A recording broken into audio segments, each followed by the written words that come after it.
문제입니다. 7번 17쪽의 7번 문제입니다. 자, 다음 글에 나타난 사회문화 현상을 바라보는 관점에 대한 옳은 설명만을 골라라 이렇게 얘기했어요. 자, 첫 줄 보겠습니다. 사람들은 대체로 그 대상에게, 자, 밑줄 그으세요. 부여하는 의미에 입각하여 행동한다.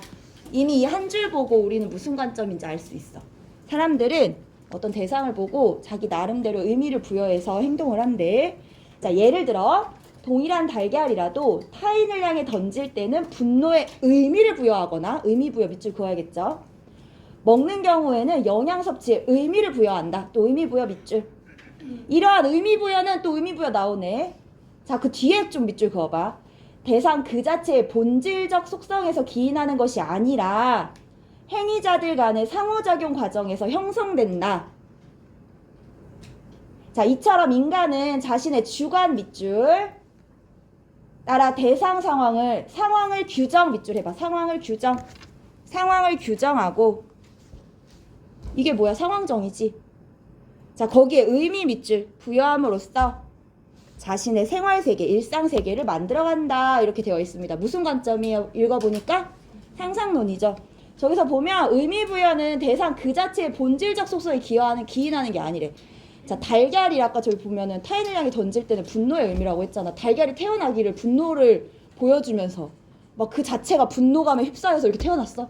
그런 건 아니지. 그냥 달걀이라는 애를 봤을 때는 껍질이 단단하고 그 안에 뭐 병아리가 자라고 있고 이런 게 본질적 속성일 거야. 근데 그거와는 전혀 무관하게 분노의 의미를 우리가 어떻게 하고 있는 거야? 부여하고 있고, 그거에 대해서 우리가 사회 구성원들이 공유하고 있는 거죠. 그 상징들을. 그래서 이렇게 그 상호작용 과정에서 형성이 되더라 라고 얘기했습니다. 그럼 상상론이니까 기억부터 볼게요. 개인들이 구성해내는 주관적 생활세계를 중시한다 이렇게 되어 있어요. 이게 상상론 관점에서 얘기하는 거죠. 생활세계를 어렵게 생각하지 말고 일상세계, 상호작용이 가능한 일상세계 이렇게 생각하시면 될 것 같아요. 자, 니은 볼게요. 사회규범이 지배집단의 합의에 의해 구성된다고 본다. 이거 무슨 관점이에요? 갈등론입니다. 갈등론은 사회규범을 지배집단이 합의했다라고 봤어요. 기능론은? 그렇지. 사회 전체가 합의한 거야. 사회 전체가 합의해서 만들어낸 거야.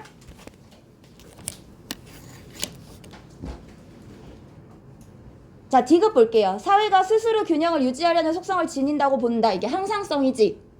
인간이 마치 정상 체온 36.5도를 유지하기 위해서 땀을 배출하는 것처럼 우리 사회도 항상 균형을 유지하려는 속성을 지니고 있다고 보는 거잖아. 자, 이거 무슨 관점? 기능론. 자, 리을.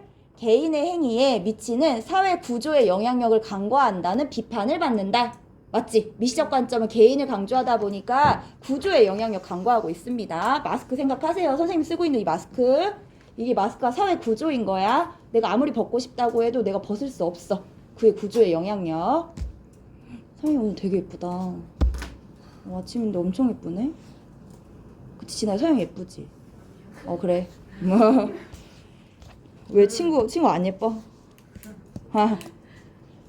근데 어디 가서 누구 되게 둘이 친하길래, 야, 누구 되게 착하지 않냐? 그 친구 얘기하면서 서로 친한 거. 아니요, 안 착한데요? 그래? 약간 민망. 자, 8번 볼게요. 자, 요 사회문화는 문제가 있잖아. 지문이 어렵다기보다 유형이 되게 웃기고 어렵고 해석이 안 될 때가 있어. 가장 대표적인 게 저런 8번 문제인데, 보면 자, 사회문화 현상을 바라보는 관점에 관한 수업 장면인데, 자, 이 가불병 교사의 대화를 보고 ABC를 추론해 내는 거예요. 기갈상으로. 그럼 교사가 볼게. 사회문화 현상을 바라보는 ABC 관점 설명해 볼까요? 자, 갑 보겠습니다. AB는 모두 인간 행위의 주관적 의미와 동기를 경시한다는 비판을 받고 있습니다. 그럼 AB는 거시적 관점입니다. 구조의 영향력을 중요시하고 있어요. 이렇게 보는 거죠. 그럼 자연스럽게 C가 도출돼요. C는 뭐예요, 그러면? 상상론입니다. 왜 거시적 관점 요 두 개였잖아, 그쵸? AB는 기능 아니면 갈등이란 얘기야. 을이 얘기 안 해. B는 A와 달리 사회제도가 특정 계급의 이익을 재생산하는 역할을 한다고 봅니다. 그럼 B는 뭐겠어요? 갈등이고, 그럼 자연스럽게 A는 뭐가 나와요? 기능이 나와요 라고 대답하면 안 돼. 마지막까지 봐야 돼. 교사가 얘기했지. 세 학생 모두 옳게 이해하고 있네요. 라고 하니까 가불의 말이 맞기 때문에 ABC가 되는 거야. 간혹 이제 문제 풀다 보면 이런 식으로 나온다. 갑은 맞게 얘기했고 을은 틀리게 이야기했네요. 뭐 선생님 이렇게 얘기해. 그럴 때는 저 교사의 마지막 말에 맞춰가지고 다시 추론해야 되는 거야. 아시겠죠? 물론 이 문제는 옳게 이해하고 있네요를 가정해가지고 저렇게 만들어 놓은 거고. 그다음에 병 같은 경우는 C는 B와 달리 라고 했으니까 가에는 상상론의 주장이 나와야 됩니다. 여기까지 이해되셨어요? 자 그럼 볼게요. 1번 A는 기능론은 사회 긴장이나 갈등을 지속적이고 필연적인 현상으로 본다라고 했어요. 자, 사회 긴장이나 갈등을 지속적이고 필연적인 현상으로 보는 건 이거 뭐야? 갈등론이죠? 그래서 틀렸어. 자, B 중요하죠. B는 갈등론은 서로 다른 계급 간의 이익이 양립할 수 있다고 본다. 양립할 수 없다고 보는 거지. 그래서 틀린 거야. 자, 3번 보겠습니다. A는 C와 달리 사회 구성 요소 간의 상호 의존성이 약화될 때 사회 문제가 발생한다고 본다. 그렇지. 자, 우리 기능론은 사회 문제가 왜 발생해요? 각 구성 요소들이 제 기능을 하지 못할 때 이런 현상들이 발생한다고 했어. 그러면은 이 구성 요소들은 다 서로 상호 의존 관계 속에 있잖아. 한쪽의 기능이 약해지면은 상호 의존 관계가 약화될 수 있겠죠. 자, 그래서 상호 의존 관계가 약화될 때 사회 문제가 발생한다 이렇게 보는 거예요. 왜? 우리 사회가 원래 잘 원활하게 작동, 유지, 존속되려면 각 부분이 제 기능도 잘 하고 있고 이에 맞게 상호 의존 관계도 잘 맺고 있어야 되는 거야. 근데 부분의 기능이 약해지면 상호 의존 관계도 약해지면 우리 사회 문제가 생기겠죠? 자, B는 A와 달리 유기체와 같은 특성을 지닌다고 본다. 유기체는 기능론에 대한 설명입니다. 자, 가볼게요. 5번. 사회문화 현상을 미시적 관점에서 바라봅니다. 맞는 얘기지. 왜? 가에는 상상론 주장이 들어가야 돼. 근데 마지막에 들어갈 수 없다 이랬어. 그래서 틀린 거야. 있다가 돼야 돼. 정답은 3번 이렇게 보시면 되겠습니다. 자, 기출문제 나눠드린 거 보겠습니다. 없는 분 나와서 가져가세요. 저 엄청 친절해요. 이거 다 갖고 왔어요. 없는 분 여기 나와서 가져가시면 됩니다. 에이, 왜 없어? 아, 그래?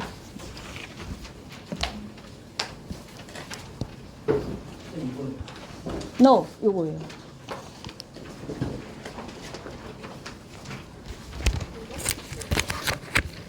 안 나눠줬나? 나눠줬는데? 나눠줬어. 없는 사람 가져가.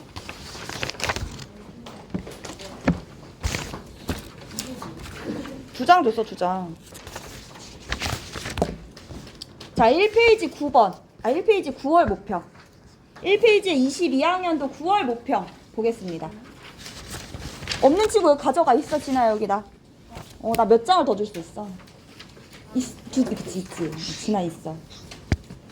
진아 어떻게 이번에 또 진주랑 같은 반이 됐어? 신기하다. 좋겠다. 뭐 다 공유할 수 있잖아. 같은 반이라서. 자, 기갈상 관점을 물어보는 문제는 2가지 유형이 있어요. 첫 번째는 이렇게 어떤 사회문화 현상을 주고 가불병이 해석하는 거에 따라 관점을 찾는 거야. 두 번째 유형은 이런 식으로 아예 이론을 주고, 그러니까 주장을 주고 예, 아니요 이런 질문에 맞춰서 A, B, C가 뭔지를 추론해내고 거기에 맞춰서 특징, 주장을 찾아내는 문제. 그러니까 해석하는 여지가 좀 더 큰 거는 여기 가불병, 요 문제가 해석의 여지가 좀 있겠지. 이 사회문화 현상이 어떤 관점으로 설명하고 있는지를 우리가 조금 더 추론을 해야 되잖아. 볼게요. 자, 사회자가 혼밥족이 증가하는 원인에 대해 각자 의견을 제시해달래. 혼밥족이 뭐야? 혼밥족이? 나 혼자 밥 먹는 거 좋아한다. 민교 혼자 밥 먹는 거 괜찮아? 그럼 너 밖에서도 혼자 밥 잘 먹어? 오, 혼자 밥 먹는 게 왜 민교는 편해? 그냥. 아니, 편한 게 아니라 동네에서 먹을 사람은 혼자 먹는. 먹을 사람이 없어서 혼자 먹는다? 근데 혼자 먹을 사람이 없어서 혼자 먹게 돼도 그게 막 싫으면은 그냥 굶는 친구도 있던데 그냥 넌 먹나 봐? 내가 안 먹거든. 부끄럽지 않다. 그러면은 자, 민교가 혼자 밥 먹는다고 얘기했을 때 니네 머릿속으로 떠오른 물음이 있었다. 쟤는 친구가 없나? 그런 생각 가지고 있어? 나는 혼자 밥 먹는 거 진짜 편하거든. 지금은 내가 물어봤어. 나는 요즘 시대의 사람들이잖아. MZ 세대잖아. MZ 세대. 그쵸. 6반 가서도 물어보고 7반 가서도 물어봤더니 혼자 밥 먹는 거 못한대. 못해? 어렵대. 아니야? 진아 괜찮아? 그래? 민규야 너 혼자 밥 먹을 때 그럼 뭐 하면서 먹어? 싫어요? 뭐 안 하고 그냥 밥만 먹는 그래 음식만 보면서 이렇게 먹어? 거. 핸드폰. 핸드폰 보면서 그치. 근데 이제 대학교 가면은 진짜 혼자 밥 먹을 일이 많아지거든. 취준생 되면 진짜 혼자 밥 먹을 일이 많아져. 그 혼자 밥 먹는 게 나는 편하더라고. 그냥 그치. 너 영상 보면서 작년에 정필환 선생님은 급식실에서 밥을 혼자 먹어. 혼자 게임을 막 거기다가 그 칸막이 속에다가 핸드폰을 이렇게 세팅해놓고 봤어 얘 지나가면서. 나는 뭐 이렇게 혼자 밥 먹고 있길래 나 이게 좀 친한 사이라서 야 너는 왜 혼자 밥 먹냐 그랬더니 빨리 가 나 게임 봐야 돼 이러면서 막 게임 보더라고. 그래서 필연쌤 정필연쌤 빨리 가. 약간 나 되게 하찮하게 여기거든 그 사람이. 그래서 빨리 가 나 이거 게임 봐야 돼 이러더라고. 그래서 그렇게 먹더라고. 민규도 그런 거 봐 영상 보면서. 그렇게 먹는 게 요즘 넷플릭스 왓챠 이런 거 되게 잘 돼 있잖아. 그런 거 보면서 혼자 밥 먹으면 나 되게 좋더라고. 그래서 이렇게 혼밥 쪽이 증가하고 있는데 그럼 우리 민규가 이렇게 혼자 밥 먹는 요 현상에 대해서 갑을병은 어떻게 해석을 하는지 한번 볼게요. 자, 갑. 전통적으로 식사를 함께하는 거는 공동체 구성원 간 소속감 형성을 위한 중요한 의례였는데 이러한 식사 규범이 약화되면서 혼자 밥 먹는 사람들이 많아졌습니다. 어떤 식사에 대한 역할, 기능을 얘기하고 있어. 그게 뭐야? 식사를 하면 우리 사회 유지 존속에 기여할 수 있는 역할이라는 거야. 뭔데? 소속감을 기여할 수 있다고 하잖아. 소속감을 형성할 수 있다고. 이런 역할을 하고 있었는데 식사의 기능이 약해지면서 혼밥족이 나타난 거예요. 이렇게 보는 거지. 그러면 갑은 뭐겠어? 기능론. 을 볼게요. 과거에 혼자 밥을 먹는 사람은 외톨이로 여겼으나 민규를 그렇게 봤겠지. 예전에 나라면. 하지만 지금 민규가 혼자 밥 먹는 거 보면 역시 요즘 세대는 달라. 야 저렇게 구속에서 벗어나서 야 저게 세련된 도시인의 생활 방식이야. 역시 민규 머리 봐 세련됐잖아 이런 식으로. 그래서 예전에는 외톨이로 여겼지만 지금은 가족이나 집단의 구속에서 벗어나서 혼자만의 여유를 즐기는 세련된 도시인의 생활 방식으로 보는 이들이 증가하고 있다. 어떤 혼자 밥 먹는 거에 대한 의미가 달라지고 있는 거지. 사회 구성원들의 의미가. 얘는 상상론 이렇게 될 거예요. 상징적 상호작용론. 그 얘기 알았어. 미안해. 안 줄일게. 상징적 상호작용론. 이것도 줄였냐 하겠네. 혼자 밥을 먹는 사람들이 대부분 경제적으로 취약한 상태에 놓여 있다는 점에서 결국 혼밥은 밑줄 그어야겠네. 불평등한 분배 구조에서 소외된 사람들의 어쩔 수 없는 선택입니다. 자, 불평등한 분배 구조를 언급했어. 그 무슨 관점? 갈등론. 그렇지. 너무 잘했어. 아니 5반이 태도가 제일 좋아. 진짜 통틀어서. 여자친구, 남자친구 다 합쳐가지고 5반이 태도가 제일 좋아. 우리 계속 이렇게 유지하면 우리 날 더울 때 민규가 나가서 아이스크림 사올 거야. 우리 아이스크림도 한 번씩 먹자. 이 유지가 된다면. 이제 작년에 여기 5반도 너무 태도 좋고 너무 잘해가지고 몰래 아이스크림 사다 먹고 그랬거든. 1교시 반장 보고 갔다 와 그래가지고 해먹자 우리도 한번. 그치? 진아가 반장 할래 그러면? 자 그럼 갑 보겠습니다. 갑은 기능론이에요. 자 개인은 행동이 상황에 대한 주관적 해석에 기초하여 이루어진다고 본다. 이건 상징적 상호작용론이죠? 틀렸습니다. 자, 을은 상징적 상호작용론입니다. 기득권층의 이익을 대변하는 논리로 사용된다는 비판을 받는 건 기능론이죠. 보수적 관점이라서 보수적 관점은 누가 좋아해? 현재 이득을 많이 취하고 있는 사람들. 그게 기득권층이잖아. 기득권층이 옹호하는 논리로 비판을 받을 수 있다라는 거예요. 자, 병은 갈등론입니다. 집단 간의 갈등은 필연적이며 사회 변동의 원동력이라고 본다. 수특에서 봤던 문구 그대로 활용되고 있습니다. 정답은 3번 이렇게 나오겠네요. 또 필연하니까 필연쌤 생각나? 노은고에서 힘드시대. 왜요? 노은고 민원이 많대. 뭐가요?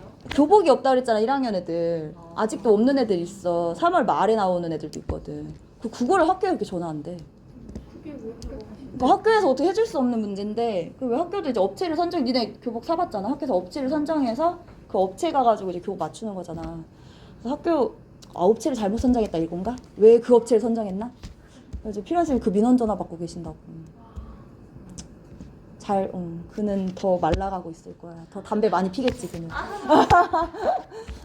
내가 작년에 여기 5반에 있던 애인데 정필호쌤 팬이 있었어. 그래서 그 애가 그랬나? 너 정필호쌤 왜 좋아? 이랬더니 담배를 많이 펴서 이가 누래요 이랬나? 그래서 너무 웃겨서 그게 매력 포인트야? 했더니 네 매력이에요 그랬나? 나 활짝 웃어줬어요. 자기를 보면서 활짝 웃어줬어요. 그 이로. 너무 행복하대. 그 언니가 있었는데. 자, 4번 볼게요. 을의 관점은 갑의 관점과 달리 사회 문제를 설명하는데 사회 구조적 요인을 중시한다. 자, 같은 말이 있어, 얘들아. 자, 거시적 관점에서 이해한다. 이 말이랑 같은 말인 거야. 사회 구조적 요인을 중요시한다는 건 거시적 관점이라는 얘기죠. 그러면 거시적 관점, 기능, 갈등 요렇게 있지. 그래서 을하고 갑하고 비교했는데 틀린 거지. 갑만 그런 거지. 그럼 나중에 문제가 구조적 요인을 중시한다가 아니라 거시적 관점에서 이해한다 이렇게 나와도 우리 풀 수 있어야 되는 거야. 같은 말이라고 생각하고. 자, 5번 볼게요. 을병의 관점은 모두 사회 구성 요소의 기능과 역할이 사회적으로 합의됐다라고 보는 거는 기능론이죠. 틀렸습니다. 타는 냄새 나는데 아닌가? 오늘 아침에 우리 반 나 1학년 담임인데 우리 반 애가 막 이렇게 어딜 가는 거야. 급하게 본부 교무실 쪽으로. 나는 그쪽에서 이렇게 들어왔는데 그래서 내가 야 어디가? 그랬더니 선생님 마음속 심쿵. 진아 기대할게 다음에. 자, 여기 22학년도 수능은 문제는 안 풀 건데 요거만 보고 갈게. 보면 지금 얘가 9월이야. 같은 애 작년에 9월. 그다음 밑에는 그의 수능. 그러니까 작년 수능. 자, 9월에서 나온 선지가 수능에 똑같이 활용돼. 볼까? 방금 기득권층의 이익을 대변하는 논리로 사용된다는 비판을 받는다. 2번 선지 있지? 그게 여기 그대로 간 거야. 지금 질문으로. 보이세요? 보여? 2번 선지가 여기 밑에 그대로 갔다고. 자, 사회문화 현상을 구조적 측면에서 설명하는가? 이거 역시 지금 4번 선지가 그대로 간 거지. 보이시죠? 자, 5번 기억도 볼게요. 집단 간의 갈등을 사회 변동의 원동력이라고 본다. 심지어 이건 아까 3번 선지 정답이었어. 정답이 지금 밑에 간 거야. 자, 그 다음에 여기 보면 인간이 상황 정의에 기초하여 행동한다고 보는가? 이거는 우리가 1번 선지를 알고 있으면 같은 말이구나 이해할 수 있을 거야. 그러니까 요지는 뭐냐면 기출이 중요하다라는 거야. 그래서 2학기 때 뭐 할 거냐면 6월 모의고사 보고 9월 모의고사 보잖아. 그리고 나면 주제별로 6월, 9월 이렇게 문제 비교하는 거 할 거예요. 그게 중요해. 내가 사회문화 공부를 많이 못했어. 그러면 그거 보고 거기에 맞춰서 선택해서 집중하는 거야. 그때는. 아시겠죠? 그래서 이렇게 연결해서 된다라는 거. 그래서 문제 풀 때 6, 9, 수능 이렇게 이어서 보는 게 한 학년도 이어서 보는 게 제일 좋습니다. 그래서 공부하는 방법 잠깐 얘기했다라는 거. 자, 뒤로 가보겠습니다. 자, 이쪽에 20년도 수능 볼게요. 자, 두 번째 유형. 관점을 물어볼 때 두 번째 유형. 예, 아니오로 해서 물어보는 거. 요게 두 번째 유형이야. 자, ABC. 그래서 기능, 상징, 갈등 중에 하나이다 라고 했어요. 먼저 이 표를 이해할 줄 알아야겠지. 이 그림을 이해할 줄 알아야겠지. 자, 이 그림을 보면 여기는 실선, 예. 점선은 아니요. 이렇게 되어 있어요. 여기까지 이해됐어? 니네 이거 뭐 그런 거 MBTI 할 때 이런 거 많이 하잖아. 아니면은 그것도 봤어? 대전에 여행을 왔다. 어쨌든 결론은 성심당. 뭐 이럴 때 이게 그런 뭐 보지 이런 구조도 같은 거. 이제 그런 거야. 보면 자, 개인의 행위에 영향을 미치는 사회 제도나 구조에 초점을 두는가? 우리 아까 앞에 봤던 선지네. 거시적 관점인가? 이 얘기인 거죠. 자, 거시적 관점인가 라고 했을 때 A하고 B는 예라고 했으니까 실선이 같잖아. 그 A, B는 거시적 관점인 거고 C는 자연스럽게 뭐가 돼야 돼? 그러면 아니오라고 한 C는? 그렇지. 상징적 상호작용.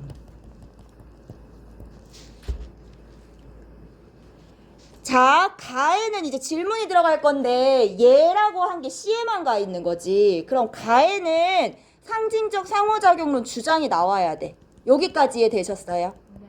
자, 지금 B 볼게요. B하고 A하고는 기능 아니면 갈등일 텐데 나가 뭐라고 물었는지 모르지만 B만 예라고 하고 나머진 다 아니오라고 했어. A하고 C는. 그럼 나에는 B의 주장이 들어가야 되는 거야. 근데 B는 아직 몰라.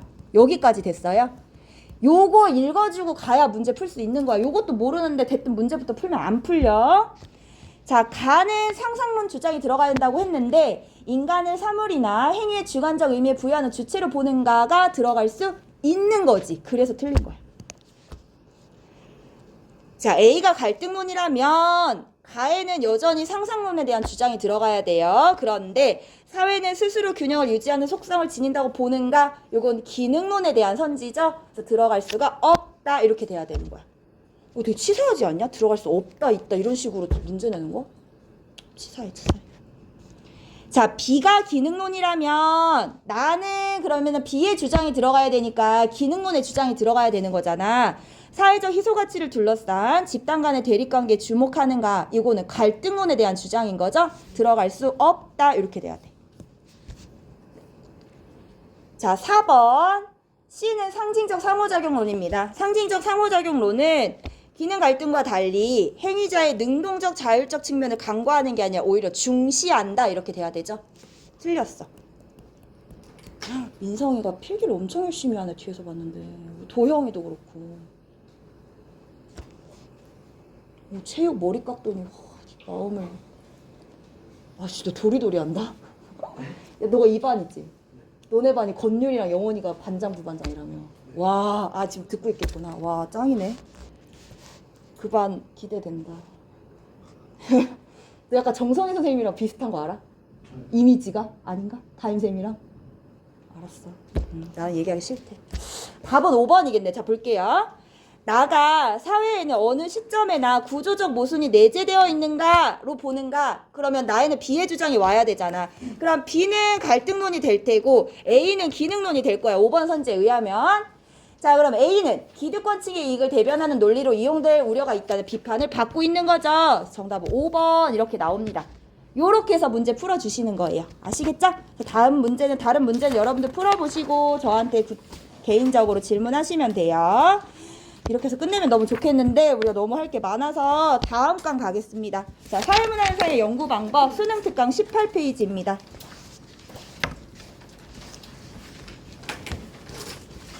사회문화 현상을 이해해봤고 그 이해하기 위해서 바라보는 관점에 대해서 배운 게 1강이었어요. 두 번째는 사회문화 현상의 연구 방법을 배울 거야. 연구하는 방법. 근데 연구를 할 때 자료를 수집을 할 거란 말이야. 자료 수집 방법은 그 다음 강 3강에 가서 배웁니다. 자, 사회문화 현상을 연구하는 방법은 크게 두 가지가 있습니다. 머리 한번 넣어놓고 가볼게요. 양적 연구와 질적 연구가 있다. 자, 사회문화 현상을 연구하는 방법은 양적 연구와 질적 연구가 있다. 네, 이름만 기억해보자. 자, 사회문화 현상을 연구하는 방법은 양적 연구와 질적 연구가 있어. 자, 여기서의 양은 있잖아. 수량, 계량 요런 걸 얘기해. 셀 수 있는 정도, 양이 그거잖아. 측정할 수 있는 정도. 그래서 얘는 수량화되고 수치화되고 계량화된 자료를 통해서 이 자료를 분석해서 사회문화 현상의 법칙을 발견하고 싶은 게 양적 연구의 목적인 거야. 일단 머릿속으로 대충 알겠어? 우리 유빈이 예뻐가지고 진짜 심쿵했어. 유빈이 사회생활 잘하네. 유비야, 너 1학년 때 너 몇 반이었어? 10반이요? 10반? 전국진쌤 반. 또 보고 싶다. 전국진쌤 샛별아 보고 싶다. 자, 양은 다시 수량화, 계량화할 때 그 양이야.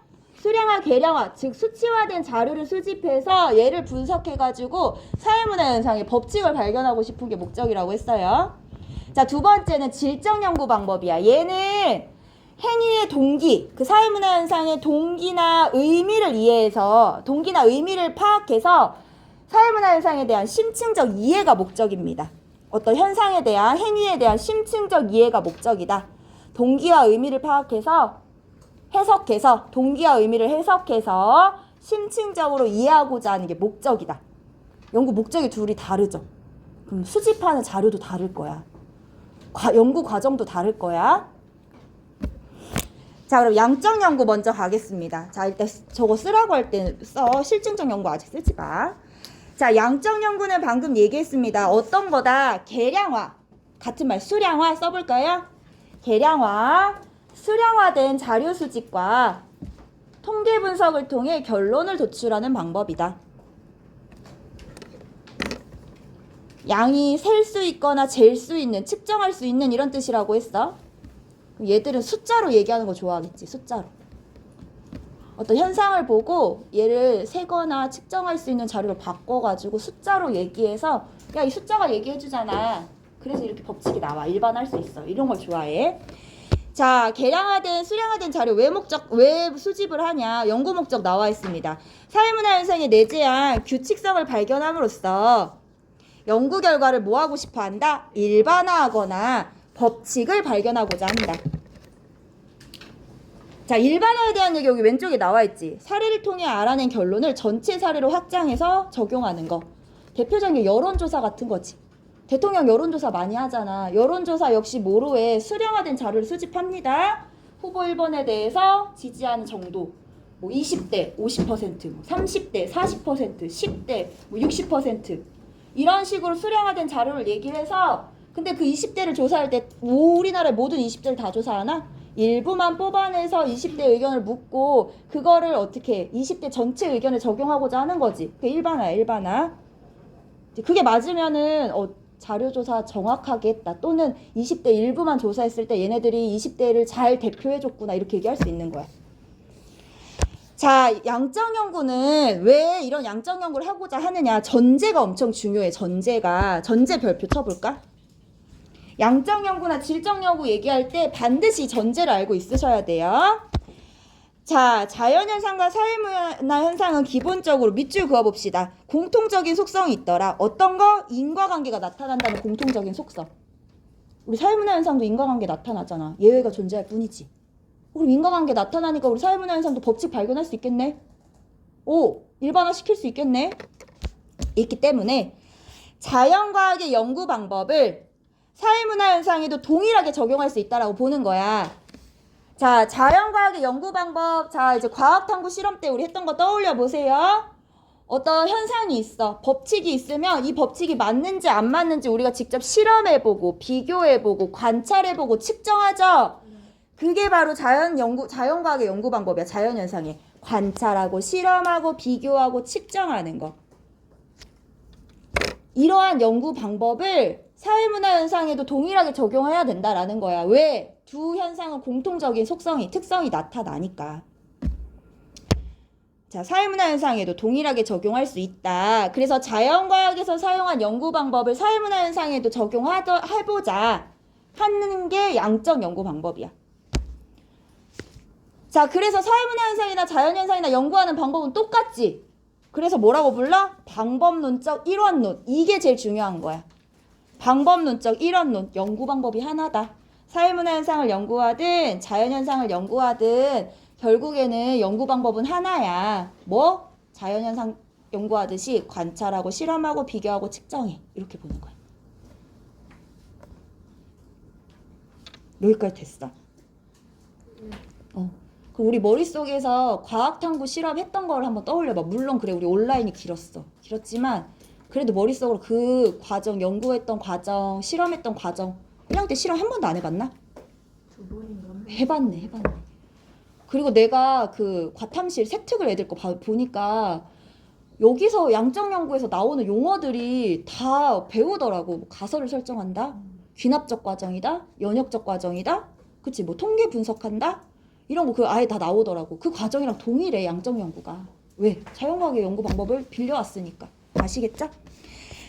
자, 요거 방법론적 일원론 반드시 알아두세요. 그래서 다시 양적 연구 방법의 전제가 뭐야? 그러면은 그냥 방법론적 일원론이에요. 요렇게 얘기하고 여러분들 알아야 되는 거야. 아, 자연현상이든 사회문화 현상이든 연구하는 방법은 하나야. 자, 선생님 이제 양적 연구에 대해서 얘기를 해볼 건데, 양적 연구 얘기하기 전에 양적 연구 얘기하면서 대표적인 양적 연구를 주장한 사회학자 한번 보고 가겠습니다.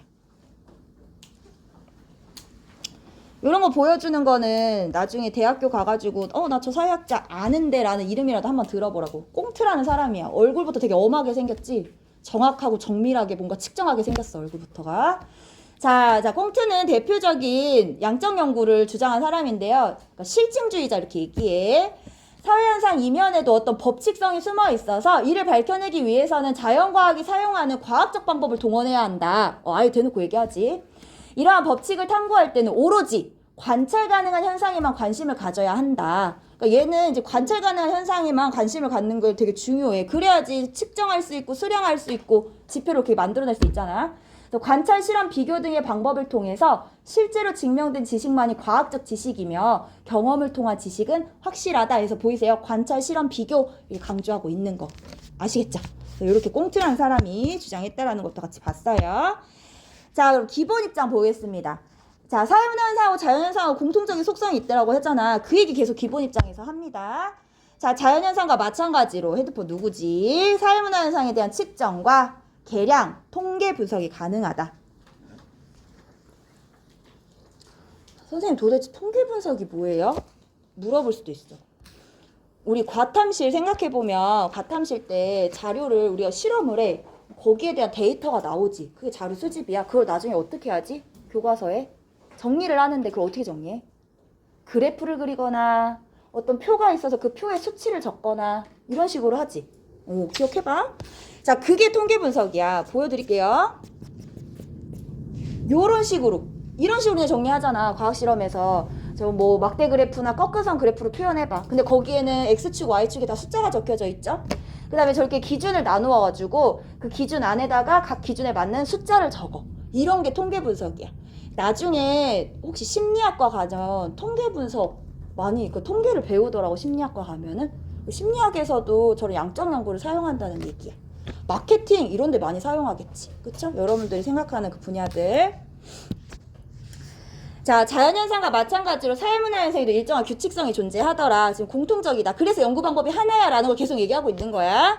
자연현상에 대한 연구를 통해 법칙을 발견하듯이 사회문화현상에 대한 과학적 연구를 통해 법칙 발견이나 일반화의 정립이 가능하다. 과학적 연구라는 거 우리 앞에서 배웠습니다. 뭐야? 경험적 자료를 통한 연구 이런 뜻이야.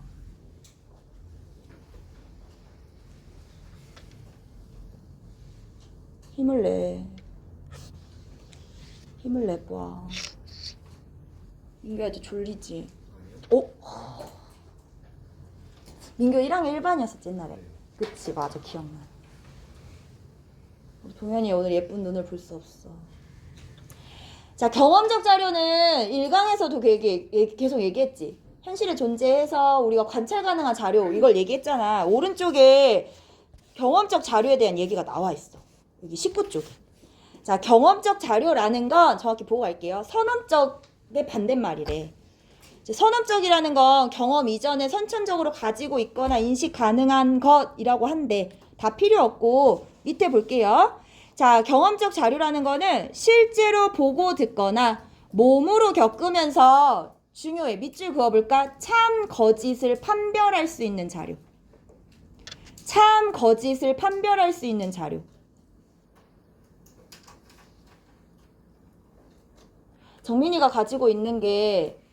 정민이가 가지고 있는 게 봐봐. 정민이가 지금 물을 먹고 있는데 저 물 녹차일까? 보리차일까? 참거짓 판별 가능해? 보리차다. OX. 가능해 안 해? 그럼 저 경험적 자료인 거야. 참, 거짓, 판별 가능하고 우리가 듣거나 몸으로 겪을 수 있어. 마셔보면 되잖아. 이게 경험적 자료야. 자, 양적 연구뿐만 아니라 밑줄이 중요해요. 질적 연구에서도 사용하는 자료 역시 경험적 자료에 해당한다라고 했어. 경험적 자료를 통해서 연구하는 게 과학적 연구라고 했잖아요. 그러면 양적 연구뿐만 아니라 모두 질적 연구도 과학적 연구라는 거야. 그래서 과학적, 사회문화현상의 과학적 연구 방법 2가지 말해보세요 하면은 양적, 질적 연구 방법을 얘기할 수 있어야 돼. 이 얘기 왜 해주냐면 질적 연구 방법 하고 나면 이게 과학인가 싶어. 근데 질적 연구자들은 그것도 과학이라고 얘기해. 그래서 질적 연구 공부하고 이것도 한번 다시 읽어보세요. 그때. 자, 앞으로 가겠습니다. 자, 양적 연구에서 알아야 될 거 연구 과정입니다. 연구 과정 순서 다 외우셔야 되고 그 순서에서 뭘 하고 있는지도 알고 계셔야 돼요. 어우, 진아 입 찢어지겠다. 아셔야 돼요. 저 교과서 40페이지 열어보고 40페이지랑 비교하면서 같이 갈게요. 교과서 40페이지 보겠습니다. 오늘은 변인까지만 하고 갈게요. 변인까지. 독립변이, 종속변이 하면 끝날 것 같아.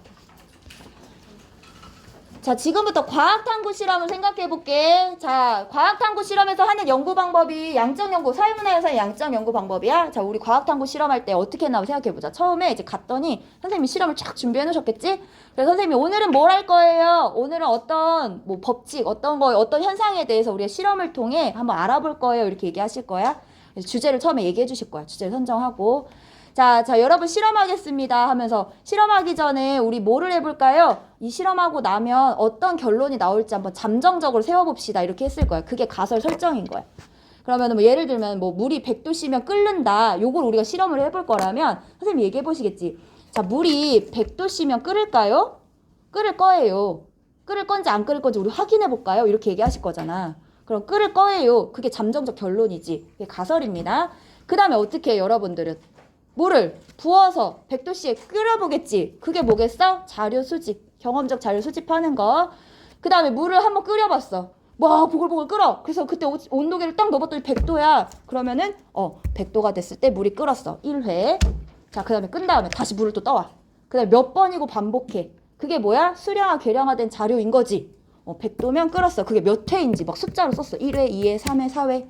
뭐 105도일 때는 물이 뭐 한 번 끓더라. 그거 1회. 뭐 이런 식으로. 자료 수집해서 이제 분석을 하겠지. 100도일 때 물이 몇 번 끓었는지. 105도일 때는 물이 몇 번 끓었는지. 200도일 때는 물이 몇 번 끓었는지. 이런 식으로 기준을 나누어서 여러분들 거기다 수치를 다 입력을 할 거예요. 그리고 나서 어떻게 하겠어? 처음에 100도에 물이 끓을 거예요 한 거랑 진짜 내가 분석한 자료가 맞는지 비교해 보겠죠? 그리고 나서 아, 진짜 물은 100도씨에서 끓는구나 라는 결론을 도출해냅니다. 그게 우리 과학실험에서 하는 과정이잖아. 똑같아요. 볼게요. 처음에는 문제 인식과 연구 주제를 선정합니다. 자, 기존의 이론이나 가설, 새롭게 나타난 사회문화 현상 등에 대한 연구자의 관심으로부터 연구 주제가 선정이 되더라. 자, 첫 번째는 뭐야? 주제 선정 과정이야. 자, 우리 교과서 40페이지도 한번 보겠습니다. 아직 가치 개입 쓰지 마세요. 말하면서. 자, 40페이지도 보니까 문제를 인식하고 주제를 선정하는 단계가 나와 있었어. 고령 은퇴자들의 은퇴 이후의 삶에 영향을 미치는 사회적 관계망이 궁금해졌고 자녀와의 관계가 삶의 만족도에 어떤 영향을 주는지 알아보고 싶었다. 연구자가 알아보고 싶고 궁금해진 거지. 그럼 주제에서는 연구자의 관심이 개입될 수밖에 없네. 연구자의 관심에 따라서 주제가 선정이 되겠네. 그래서 2단계에서는 연구자의 가치가 개입될 수밖에 없다라고 보는 거예요. 그래서 주제 인식 단계에서는 뭐다? 가치 개입이 될 수밖에 없는 단계이다. 그래서 이제 쓰는 거야. 아, 주제 선정에서는 가치가 개입되는구나. 가치 개입. 누구의 가치 개입이 된다고? 연구자의 가치 개입. 사실 이거 4강에서도 나와. 똑같이 나오는데 뒤에 수능 특강 기본 문제, 실전 문제 있잖아요. 2강에 있는 딸려있는 요 문제 가치 중립, 가치 개입을 물어보더라고. 그래서 여기서 그냥 설명하고 4강 가서는 빨리 보고 넘어가려고. 그래서 가치 개입이 되더라. 여기서 뭘 알아보고 싶다는 거야? 지금 여기서 뭐 알아보고 싶은 주제 다시 한번 보고 갈게. 지금 궁금 싶었던 거 같고. 자, 은퇴자들 은퇴 이후에 삶에 영향을 미치는 사회적 관계망이랑 그리고 이 중에서 자녀와의 관계, 자녀와의 관계, 사회적 관계망과 이 중에서의 자녀와의 관계가 고령 은퇴자의 삶의 만족도에 어떤 영향을 주고 싶은지 알아보고 싶었대. 그럼 만족도에 지금 뭘 영향을 주고 있다고 생각하는 거야, 이 연구자는? 사회적 관계망, 자녀와의 관계. 이렇게 됐어? 요거 생각하고 있어봐. 뭐야? 56분. 자, 두 번째는 물이 100도씨 끓을 거예요 하는 단계야. 그게 뭐야? 가설 설정입니다. 양적 연구에서는 가설이 제일 중요해. 가설 별표 쳐보겠습니다. 자, 가설이란 뭘까요? 잠정적인 결론입니다. 가설이란 잠정적인 결론을 제시하는 거야. 왜냐면 얘는 법칙을 발견하거나 일반화하는 게 목적이니까 사전에 법칙을 미리 세워두는 거야. 잠정적으로. 그리고 자료 수집해서 내가 세워둔 게 진짜 맞나 안 맞나를 확인해서 이거를 진짜의 법칙으로 도출해내는 거야. 그래서 가설 설정이라는 건 잠정적인 결론 제시 단계로 자, 밑줄 그어보겠습니다. 변인과 변인 간의 관계로 논리적으로 설정해야 된다라고 얘기했어요. 자, 가설을 세워야 되는데 가설을 어떻게 세우래? 변인과 변인 간의 관계로 세우래. 변인과 변인 간의 관계를 세우라고 했어. 근데 이 변인과 변인 관계를 어떻게 세우라는 거냐? 바로 독립변인과 종속변인 간의 관계로 표현하라는 얘기입니다. 독립변인과 종속변인 간의 관계로 표현해라 이 말이에요. 아, 그럼 가설을 세울 때는 독립변인과 종속변인의 관계로 표현해야 되는구나. 알았어요? 그럼 독립변인하고 종속변인이 뭐냐 이제 그거 알아야겠지. 이것도 했어. 과탐실에 나오더라고. 뻥치지 마. 나 책 봤어. 근데 볼게. 그럼 독립변인과 종속변인은 원래 자연과학 실험에서 사용하는 개념이다. 독립변인은 다른 변인에 영향을 주는 요인. 얘는 영향을 주는 요인이야.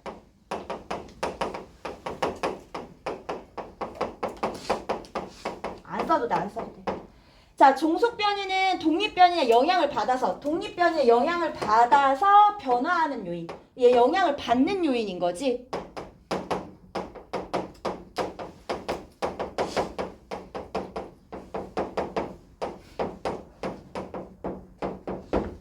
요거를 뭐라고 불러? 독립변인과 종속변인. 인과관계로 얘기하자면 얘가 원인이고 얘가 결과가 되는 거야. 얘가 원인이 돼서 얘가 변하는 거죠.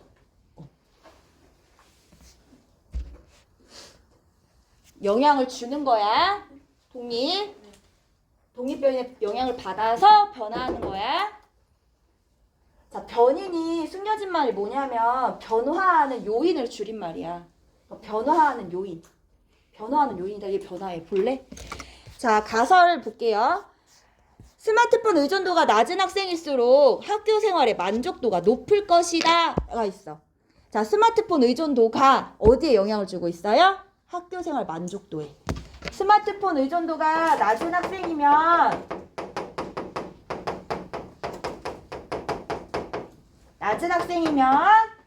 이거 영향을 받아서 뭐가 변한다? 학교 생활 만족도.